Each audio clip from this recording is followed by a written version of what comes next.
Well, good morning, good afternoon, good evening, depending on where you're joining us in the world. Welcome to our webinar today where we're going to talk about on-premise data centers and are they dead or should we think about that again? Thanks for joining us at this late stage in the year, and hopefully you can gain some value out of what we're going to be talking about. So let me introduce myself very quickly. My name is Sean Amara, Global Field CTO with Mirantis. I've been with the company for a good number of years now. Spent the majority of my career working with customers in a wide range of industries, from financial services to telco to the medical industries, helping them with their cloud journeys. All right. So let's talk about what the outcomes of today's webinar are going to be. This is what we hope you will get out of this. So why on-prem data centers are still relevant is really the core of what we're going to be discussing. Where does the public cloud fit into this argument? The benefits of a hybrid cloud approach, maybe giving away a bit of my secrets here. Requirements for hybrid cloud, and we'll close off with how Mirantis is approaching this challenge. Just a bit of housekeeping. Please feel free to add any questions as we go. I will pause at the end and leave a little bit of time to answer questions. We'd love to hear your feedback and your thoughts as we go. Great. Okay, so a little bit of fun to start with. In 2019, one of the top analyst firms predicted that the on-prem data center was dead. By 2025, all companies will have moved all of their data centers into public cloud. And the real question is, were they right? I would say categorically, no, they were not right. Of course, the argument is different. What is moving to public cloud? What isn't moving to public cloud, and why? There is a lot of expectation versus reality that we think we need to put to bed right at the beginning of this discussion. And one of these expectations, or this myth versus reality concept that we have to deal with here is, first off, cloud covers every possible use case and all workloads are suitable. I think that's fairly obvious to most people. That's just not the case. There are many unique use cases that exist that are prevent us using cloud services, that require us to be on-prem, that require very specialized equipment, access, localities. We'll talk about all of that. One of the other big myths I want to bust is that cloud is cheaper than all on-premise solutions. Cloud has proven to be on par in many cases with on-prem. Yes, it can be more expensive, but it can also be cheaper. But this one-size-fits-all idea that cloud is going to be cheaper than all on-premise isn't really realistic. Cloud is simpler. I keep hearing this argument. Cloud is supposed to be simpler. It requires less effort to operate, fewer people to manage. And yes, in the early days, compared to most on-prem solutions, that was the case. It's not anymore. More and more of these on-prem solutions are offering the same flexibility and ease of use as cloud solutions. And frankly, cloud solutions still need to be operated, even if it's not at the same lower level, still requires that effort to operate them. So let's talk a little bit more about that. First off, why do we even need cloud? What is the impact of cloud solutions and on-premise IT solutions to our business? Because ultimately, that's the reason we all exist. We have businesses that need to achieve goals. Those goals need to be supported and met by our IT infrastructure. So the first thing, all businesses want some sort of rapid growth. They're all looking at how do we grow our business and increase our revenue. Businesses are looking for focused solutions. They're looking for solutions to help them focus. They're looking for solutions that solve their problems. All businesses want to attract talent in some way, shape, or form, whether it's the people who are utilizing their IT solutions, whether it's the people who are building those solutions. They need to attract the correct talent. Cost comes with growth. If you can't manage your costs and aren't aware of your costs, your business isn't going to grow. And of course, businesses are successful based on their innovation. So what does this mean for the data center? Well, firstly, In our businesses today, our data centers need to respond to the scaling needs of the business. If the business needs to grow, the data center and the resources, more importantly, within those data centers, needs to be able to grow with my business. But the opposite is also true. If my business is shrinking or my needs are shrinking, I want to be able to also scale down those resources. And that's where it starts to get interesting. Because if I can scale up and scale down as my demand requires it could be annual, we're going into silly season now, lots of shopping, I might need to increase. But come February, March, I might want to decrease my utilization. How do I do that with my modern business, whether it's on-prem or in the public cloud? We are needing stricter and stricter controls over our data, with more and more of our lives being controlled by data, being stored somewhere electronically. It's becoming more and more critical that we are able to store and have control over that data in the most efficient way possible. At the same time, we need to take into account all the privacy rules and the differing privacy rules across the globe.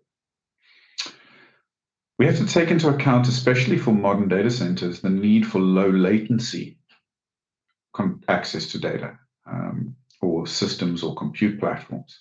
And the idea that we could just put everything in a single cloud provider on the other side of the globe and it would be fine, or on a satellite in space, it's not really viable, because we're starting to utilize more and more services that take care of the performance, take care of high performance workloads, that take care of things like gaming, things like video on demand. All of those things require low latency, which also is starting to walk towards when we start talking things about processing nearer to the user. And these are edge technologies. Edge fits into the data center model. And then finally, more and more organizations are looking at ways that they can access specific hardware or software needs within those data centers to allow them to create that innovation, to create that unique value for their businesses. So what are these use cases that are driving the on-prem model? Well, there are many more than the four that we are showing here today, but the first of those that seems to be most common, that we're seeing more often, is security, a security use case. And this is really about access and control of my data, making sure that the right people and in the right place have that access to my data, and that nobody else that shouldn't have access has access. That's a strange way of putting that. We also have to take into account regulatory controls. Data that's created for somebody based in Europe cannot be stored in the US, as an example. Or if you're in the US and you have to comply with FedRAMP High because you're working with US government, again, those rules are so strict and so contained that very often a public cloud provider can't deliver on those, and you need to put those into a private cloud or into a very specialized provider. And the last area, which is very relevant to security, is control. Some people just need direct control and don't want the possibility that some operator, some person who's working for a cloud provider could gain access to those underlying systems. The second use case that we're seeing more commonly driving on-prem data center build-out is really actually a hyperscale use case. It seems a bit strange to talk about hyperscale use cases when we think about it from the perspective of what are public cloud providers, but hyperscalers. But if you are an organization that is at a significant scale where you yourself are consuming resources at similar quantities to the hyperscaler, it can work out to be a lot cheaper to build your own. Now, that has to take into account, of course, all the people and other resources necessary, but it can and does often work out a lot more affordable. And we have a number of customers who've fallen into that category. One of those examples where it starts to get interesting at hyperscale is when you need extreme storage. If you're an organization that specializes in delivering large-scale storage, then you might want to consider building your own data centers. Unique hardware requirements are another item that you would want to take into account if you need specialized GPUs or specialized hardware. The third use case, which is a very common one and is very related to the edge computing use case that we see quite a bit of, is when low latency or very close proximity is required to those compute resources. An example of that would be factory automation.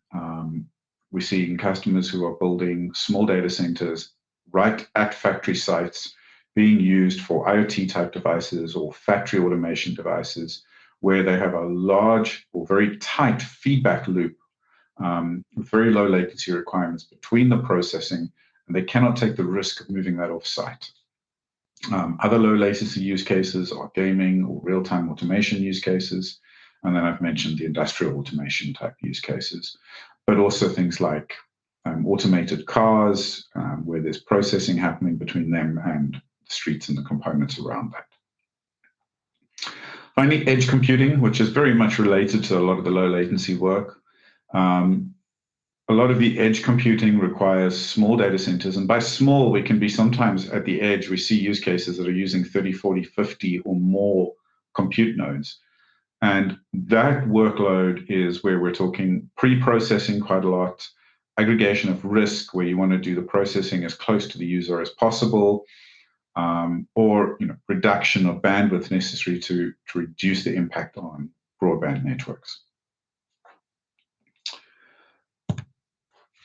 So moving along, of course, the alternative to the on-prem is public cloud.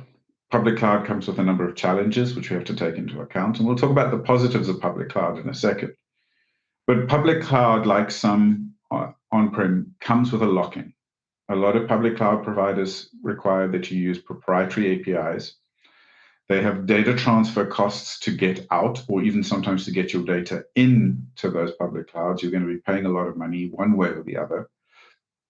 And once you start utilizing some of those database services in public clouds or storage services, it becomes really difficult to get your data out of them. Of course, we've spoken about security and regulatory challenges, different regional rules. Some cloud providers might be able to offer you the right level of security or regulatory compliance in one region, but not another region. And of course, all cloud systems are shared systems. And if you have challenges with utilizing shared systems and the inevitable access control that happens underneath those systems, maybe public cloud isn't for you. Cost management is one of the big areas that we have to take into account when we're talking about public cloud. Yes, you can make public cloud considerably cheaper than on-prem, but that comes with an onus on you to put all the controls in place.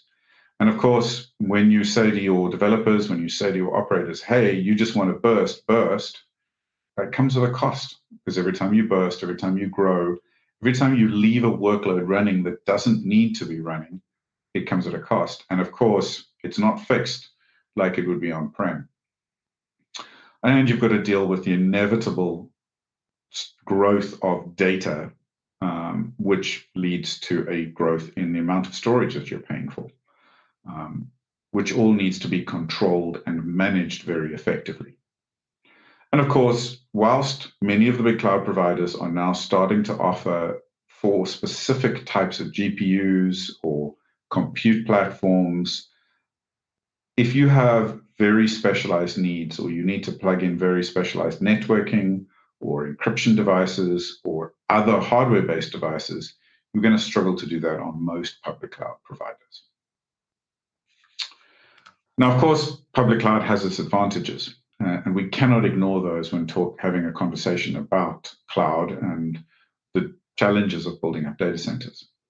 So the first of those is its flexibility and scalability. We can grow a public cloud. If I need resources now, I can get them now. What that means for me as a business is I can achieve faster time to market. I can get a couple of developers, I can build an application, I can get it up and running in next to no time. I can get it out there, and as people start to use my application, I can grow with that usage and grow rapidly without any wait times for equipment to be delivered or data centers to be built. I can leverage the power of those hyperscaler providers to grow my business. I spoke quite a lot about cost savings, and I want to talk a bit more about this now, because you can have these cost savings in public cloud. And compared to the way a lot of traditional data centers were built, and the challenges of over provisioning and resourcing and needing multiple people for multiple different disciplines across the data center, including environmental controls, networking, storage subsystems. By putting all of those things under one basket into a public cloud, there is an enormous saving to be made in the traditional way of building data centers. And one of the other final pillars, which we'll talk about today, of why public cloud really does make a lot of sense for certain workloads is the disaster recovery capabilities. If you've taken the time to build out your applications in the right way, build that automation into and build that storage correctly on public cloud, if there is a disaster within the cloud region or provider, it's generally relatively simple to start, and I say simple here in inverted commas, simple to restart that workload somewhere else. So there are a number of great advantages to public cloud. Now, our argument here is that it shouldn't have to be a one or the other. So my statement here today is really, it's not public cloud versus on-prem data centers. It's public cloud and on-prem. As an organization, you need to start thinking about how do you balance the needs of your business by being able to utilize both in the most effective way possible for your company. Let's end the argument of public versus on-prem and make it a public and on-prem discussion. And of course, there are a number of strategies that we can put in place to make them both work exceptionally well for us. So how do we leverage them? Well, on the left, we have on-prem, public cloud, apologies. And on the right, we have the on-prem data center. So public cloud, what is it that we can take the best advantage of there? Obviously, the ability to scale up and down as quickly as possible. We can use resources when we need them. We can drop those resources when we don't need them. And for a lot of web type workloads, front-end workloads, that makes a lot of sense. We're not storing a lot of data. We're just processing large quantity of connections. The data could be stored either in the public cloud or somewhere else. And we can still maintain control of access to our data. Public cloud also gives us the ability to quickly deploy workloads geographically close to our end users. If I'm starting up in a new country, in a new region, don't necessarily want to build a data center there, but I may want to do that processing of the web front end in that region. Again, I'm not too worried about the data storage, I'm just doing the processing at that point.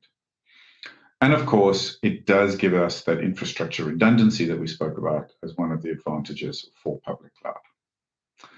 On-prem, though, gives us control.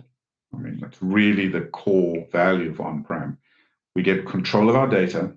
We are the ones controlling the access to that data. We're controlling access to those data centers. And we can decide how, when, and where we grow or shrink those data centers.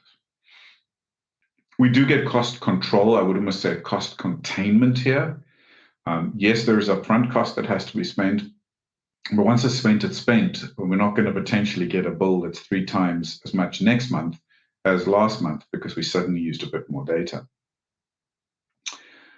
Local data centers as well can be optimized for these low latency workloads and for specific hardware requirements and specific needs that we may have that help us then contain that cost of that would potentially skyrocket if we were using public clouds.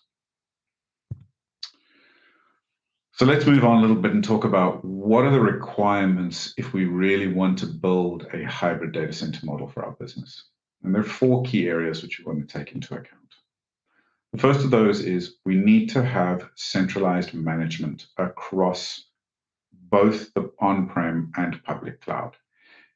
Secondly, observability. So those two really go hand in hand. If I don't know what's being used in public cloud and I don't know what's on-prem and I don't have a clear understanding of where my workload is and how I'm utilizing those resources, I'm going to fail from the get-go here because I cannot make a strict determination of where the best place to run my application, and I'm not aware of where my data is and how my data is being utilized or what's growing. So centralized management and observability are critical. Of course, to make on-prem viable and as a good alternative to public cloud or a balanced alternative to public cloud, I need to make sure that the deployment of those on-prem data centers is simple. If it's complex, it takes months or weeks, even weeks to get set up. That's not really solving my problem. All I have now is two separate systems, and it's very, very difficult to manage. Also, what I have to take into account when I talk simplified deployment is simplified deployment of the applications. How do I get apps onto those two platforms quickly, simply, and easily? And then finally, security. Security has to be consistent across those different cloud providers. If I don't have a consistent security, consistent identity across both of my options, whether it's on-prem and public, I'm going to fail from the get-go because access is going to be difficult. Some people will have access to one, some people will have access to another, and it comes back to that centralized understanding of what's going on. But also, we're talking about my data. I want to know who has access to my data at any point in time. So with that in mind, there are a number of strategies we probably want to take into account to be successful with an on-prem and a hybrid cloud strategy. The first one is on-prem can be as easy as cloud. Just understand that. The old world idea that on-prem is more complicated, requires more resources, more people, it's not so true anymore. It needs just as much effort to run as public cloud, which is not much. But to be successful, there are 4 pillars that I want to take into account. The first one is partner well and understand that when you're working with your providers, your software vendors, whoever's delivering on your on-prem cloud solutions and supporting you for your public cloud solutions, you need to partner.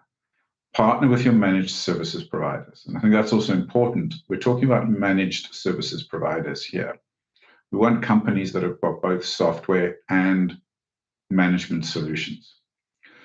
You need to set goals, both for yourself, of course, but your partners and your team of how you want to be successful and what workloads you want to run in each of these clouds and how best you're going to take advantage of both of these clouds. And as part of partnering well, you need to empower your team and your partner to help you be successful. The next one is focus on consuming managed services. It's very easy to go, I'm going to go and buy the software from vendor A, I'm going to go buy another piece of software from vendor B, and then have to do that integration yourself. If you can get all of that as a managed service from one provider and have them handle all the support and challenges of managing across the integration across multiple software vendors, that's where you start to be very, very successful and reduce the pressure of on-premise. What you want to look for when looking for managed services, though, is companies that complement and support your teams. It's not about replacing your smart operational teams, but it's about complementing them. It's about supporting them. It's about allowing them to focus on delivering better innovation for you and your business. Ensure your managed service provider can provide expertise when and where you need it. You don't need a full-time storage person, as an example, anymore, or a full-time networking person. Let them support you in providing those resources on demand. The other thing to take into account when thinking about consuming of managed services is it's essentially commoditizing of a solved problem. Data center management, infrastructure management is something that's been around for, at least in the IT space, at least the last 30 to 40 years. A lot of these problems have been solved, and we don't want to go around reinventing the wheel every time. Let your managed service provider provide that commoditization of those problems for you. All of that said, building the right architecture is critical. If you don't start by building the right architecture, you're not really going to be able to be successful with a hybrid and on-prem strategy.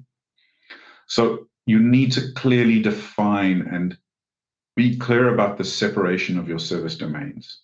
Don't let domains bleed into each other. Don't spend your time doing integrations through overtly complex software stacks. Think about doing everything through very clearly defined API stacks. Everything's API driven. We're in the API world.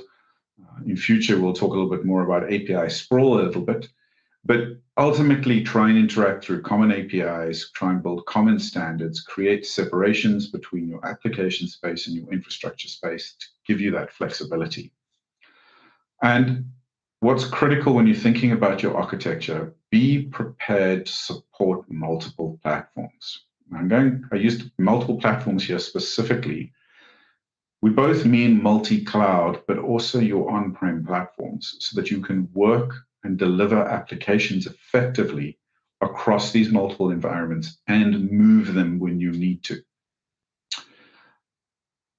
And the one which is really important, of course, is good governance.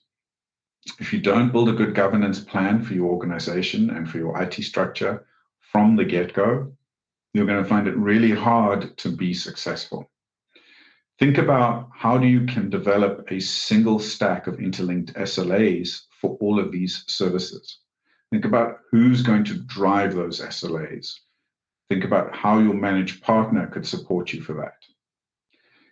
Focus on clear ownership of your governance strategy, the same way you would do for your architectural strategy and your cloud strategy. Build those strategies, make sure that they're clear, and really, really importantly, publish them. Publish them publicly if you can, but at least publish them internally so that all your key stakeholders have access and can see what is happening. All right. Oops. Let's talk a little bit about the Mirantis approach to all of this, and we'll see if we can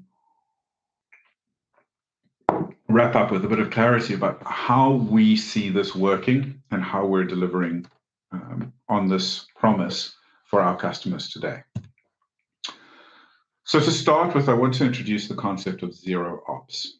For us, zero ops is the future.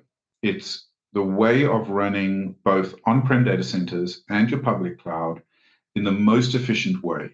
And to do that, we're combining intelligent platform automation through our tooling and through others' tooling, so the best of breed open source tools. But we're backing that up with our cloud native expertise and our managed services organization. Our management services organization is there to really focus on ensuring that the platform automation is always working most efficiently. And of course, solving those 1 in a million problems that do crop up in the real world and eventually moving those challenges back into the automation.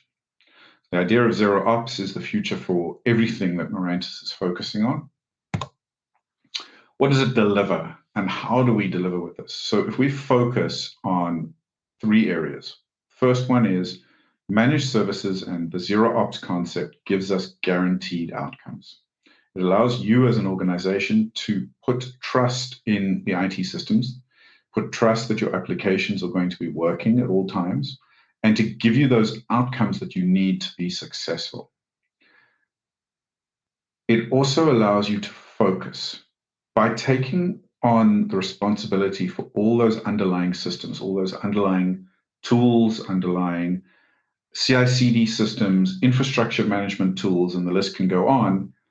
You can focus on building value, building your business logic, and delivering innovation for your business rather than, as I mentioned earlier, reinventing the wheel for infrastructure management, whether it's on public cloud or on-prem.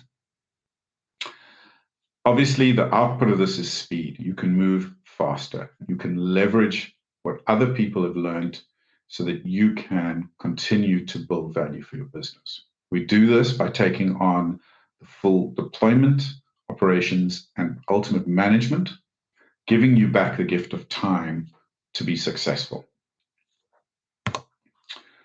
So to do this, we're focused on a set of tools. The core of that is our Mirantis Container Cloud product. Mirantis Container Cloud provides a self-service, on-demand, one source for full stack LCM of your entire infrastructure, whether it is on-prem, so from bare metal, all the way up to multiple cloud providers, allowing you to get those centralized insights and the full management, giving you the portability of your applications because you've got a consistent underlying Kubernetes infrastructure, and on-prem, we can also offer the virtualization via OpenStack. All of this is done as self-service, so your developers, your operators can get clusters on demand, build servers on demand as they need to, all fully operated and fully managed by the Mirantis team, providing for that consistent experience across multi-cloud providers. To give you an idea of some of the use cases and the full product set, so for Mosque, which is one of our core on-prem products, we currently today are servicing 5G and edge use cases, both in the core of the data center, as well as down to the edge and VNF workloads. We have a number of infrastructure as code use cases at massive scale, where customers have built their own on-prem cloud solutions to rival public clouds for cost management. We also have a number of customers who are running legacy workloads on those virtualization systems, workloads that just don't make sense to migrate or they're not ready to migrate into containerized. And then a small number of data science use cases where we're talking AI and ML, as well as large-scale data processing. On the Kubernetes side of the house, container side of the house, because of course Kubernetes engine also includes Swarm support. Again, we actually have a number of telco use cases. One significant telco core use case that I could mention, where the entire 5G core is running on top of one of our Kubernetes platforms. Many regulated use cases using federal and secure, highly secure systems.